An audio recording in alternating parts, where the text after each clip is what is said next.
Ini hari ketiga.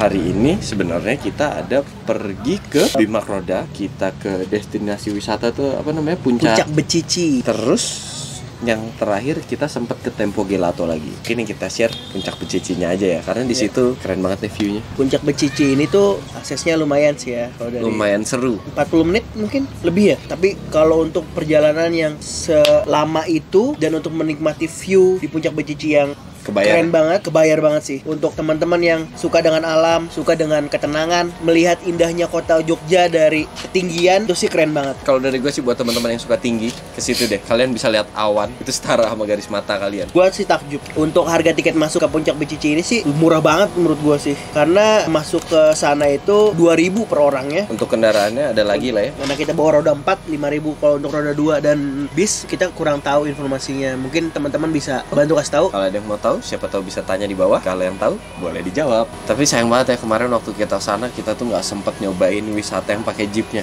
Soalnya kemarin kita agak kehalang sama waktu. Ya. Terus kalau kita ambil yang short trip, jadi tripnya ada yang pendek, menengah, panjang gitu. Katanya yang pendek ini kurang maksimal lah intinya. Nah kalau yang ideal itu makan waktu agak banyak. Ya. Nah takutnya pas kita muter nyariin view buat kalian, malah hujan. Jadinya kita putusin ya kita naik jalan kaki aja gitu.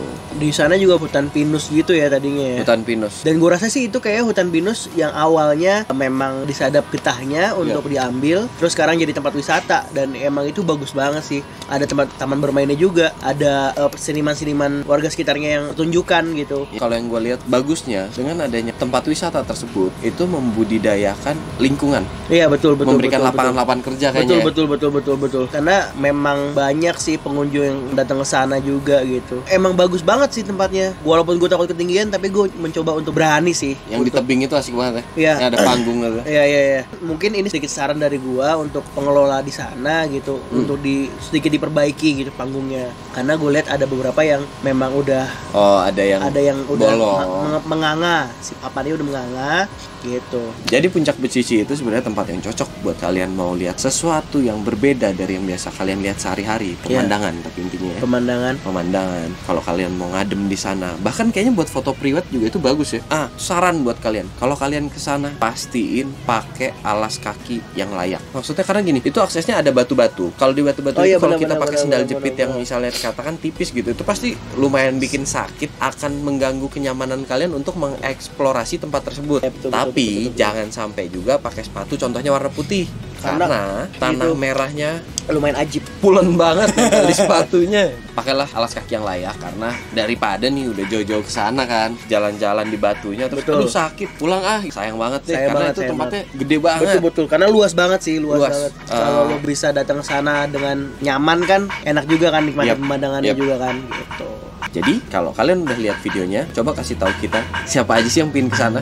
Siapa tahu kita bisa kesana lagi bareng. Hari keempat kita datengin Museum UGM yang sedang melakukan persiapan untuk buka. Kita datang ke sana, kita coba lihat dari luar gitu ya. Ya, karena kita belum boleh masuk. Belum boleh masuk, sama pengelolanya juga belum diperbolehkan untuk masuk. Ya. Gitu. Jadi mungkin teman-teman yang tinggal di Jogja atau yang seneng nih sama ke museum nih, mungkin nanti kalau udah buka kalian bisa mampir ke sana. Karena kalau gue pribadi udah lihat teaser-teasernya salah satu orang kenalan gue, itu sih kayaknya asik sih. Dilihat dalamnya tuh adem. Dan bangunan-bangunannya gitu kayak bangunan-bangunan Belanda tempo dulu ya nggak sih? Bangunannya bangunan jadul. Bangunan jadul ya. Museum UGM ini adanya di dalam komplek UGM ya. Gitu. Jadi nggak jauh kok dari akses pintu masuk utamanya ya. Karena kita masih belum dapat akses buat masuknya, jadi kita mohon maaf karena videonya cuma dari luar aja. Tapi setidaknya kita pingin bagi biar orang-orang tahu yang mana sih museumnya. Tapi lo ada ketertarikan nggak sih sama museum-museum gitu? Ada dong. Museum itu tempat semua sejarah disimpan. Jangan lupa sama asal mula kita dan sejarah kenapa sih kita bisa berdiri di sini sekarang. Karena semua ini atas usaha pendahulu kita. Di mana kita bisa lihat usaha-usaha pendahulu kita di museum. Jadi jangan lupa main ke museum, karena museum itu tempat bermain dan belajar yang paling nyaman menurut gue. Setelah ini kita akan jalan ke pucuknya Jogja. Kalau zaman dulu penunggunya itu terkenal, Mbah Marijan. Mbah Marijan. Iya. Masih kalau lo tahu namanya Mbah Marijan itu kita akan ke Merapi. Tepatnya ada satu warung kopi gitu di sana ya. Itu udah deket banget ke puncak. Untuk sampai ke Kopi Merapi itu kita harus ada bayar ya. Iya, masuk. Di daerah Kali Adem. Murah kok. Per orangnya 2.000 sama kendaraan. Kalau kita waktu itu kemarin bawa mobil itu 4.000. Parkir di Mangga Besar belum cukup itu. Itu dari jam 1 sampai jam 5 mau maghrib pokoknya. Dan itu lagi di tempat kopinya itu kita nggak ada kena ditarikin duit ya? Nggak ada. Parkirannya luas, nggak akan rebutan deh kalian. Kecuali kalian kesana mungkin pas ada acara atau apa. Buat teman-teman yang mau merehatkan pikiran sejenak, itu cocok banget di sana. Itu tuh lokasinya kalau gua nggak salah itu masuknya ke Cangkringan. Cangkringan itu tuh dulu waktu kejadian Merapi erupsi itu sampai ke deket Cangkringan, yang sampai ada yang makan korban, bahkan sampai orang yang sangat kita kenal, dan beliau sangat mengabdikan dirinya untuk Keraton Jogja. Jadi sampai detik terakhir pun dia tidak bersedia untuk pergi dari rumahnya. Betul. Sudah jarang zaman sekarang orang yang mau totalitas untuk tanggung jawab yang diberikan. Betul. Ya. Betul. Karena rata-rata cuma nyari muka. Iya. Kamu nyari bener. Nyari muka, bener maksud gue gitu. Tapi yang lucu pas kita lagi di sana, kita lagi take video, wah gunungnya nggak kelihatan. Ternyata setelah kita pulang gunungnya erupsi. Untung tuh nggak pas kita lagi tempat kopi ini ya. Kalau lo mau tahu Kopi Merapi kayak gimana, bisa lihat video kita sebelum ini. Karena itu kita di Kopi Merapi. Thank you juga tuh buat Kopi Merapi. Kopinya enak, mantap. Kopinya enak, harganya murah, tempatnya nyaman. Sejuk banget. Kita ada pergi juga makan ke satu tempat nih. Gua sih harus bahas juga ini. Nama tempatnya Tambak Segaran. Itu tempat udah cukup lama. Pokoknya itu juga punya satu menu khas namanya sate buntel. Cuma sayang sekali kita nggak sempat mengabadikan momen di sana. Waktu di sana itu kita lagi ya mungkin bisa dibilang acara keluarga. Iya. Jadi kita nggak mau ambil footage, itu rasanya kurang enak aja. Untuk sate Tambak Segaran ini mungkin nanti kita akan cariin foto tempatnya buat kalian. Nanti kita akan tulis juga itu kita dapetin dari mana, biar kalian tahu kalau kalian mau ke sana tempatnya mana sih gitu. Tapi kalian wajib coba sih. Sate buntelnya itu enak banget. Ada sate kambing mudanya di situ. Sama gulai sumsum. Tengkleng. Wah, itu enak banget. Itu enak banget. Pokoknya wajib coba deh buat kalian juga. Karena itu tempatnya cukup dekat ya. Di tengah kota. Itu adanya di, kalau kalian tahu lagi Segidok tuh. Oh iya, benar. Gondomanan. Nah, deket deh dari situ. Nah, kalau kalian emang punya waktu, nggak punya darah tinggi kayak dia, monggo dicoba. Oke, ini hari kelima. Hari ini gua nganterin calon pendamping hidup gua. Dia menjalani satu prosesi adat dan agama untuk persiapan kita merit. Bukan kita ya? Kita itu gua dan calon gua. Iya. Di mana sih itu prosesinya? Itu ada di Pura Padma Buana Saraswati. Itu ada di Asrama Bali. Punya pemerintah provinsi Bali ya? Yap, Asrama Bali itu ada di Mawar 5 Baciro. Di sini gue pengen say thank you dulu nih buat semua yang udah ikut dan membantu semuanya selama prosesi berjalan dari awal sampai akhir. Dan yang tidak lupa gue mau thank you juga nih buat Asrama Bali yang mau memberikan tempatnya untuk kita melakukan prosesi di sana. Dan terima kasih juga nih beli-beli yang di sana yang di asrama, karena ternyata setelah kita mau pulang kita baru tahu kalau yang akan beres-beres itu beli-beli yang tinggal di asrama Bali. Jadi sekali lagi saya bilang matur suksema. Nah, gue cuma pingin share aja momennya sedikit, mungkin nanti ada sinematik buat kalian. Karena ya kalau kita suarain pun buat apa? Siapa tahu kalian pengen lihat aja seperti apa sih prosesinya kayak gini.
Ya, jadi itu pengalaman kita ke Jogja, mulai dari Tempo Gelato, Bima Kroda, Pak Pong, sampai terakhir kita ke Tambak Segaran, sampai akhirnya kita pulang. Waktu pulang kita nggak berhasil ambil footage, kita pulangnya malam-malam, nggak bisa lihat apa-apa juga. Bener. Dan kita udah terlalu capek. Mohon masukannya, apa yang harus kita perbaiki lagi, apa yang harus kita hadirkan untuk kalian. Dan jangan lupa like, subscribe, dan share. Jangan lupa nyalain loncengnya ya. Thank you ya. Thank you. Udah ngeluangin waktunya nontonin video. Ya, bye-bye. Sampai ketemu di video selanjutnya.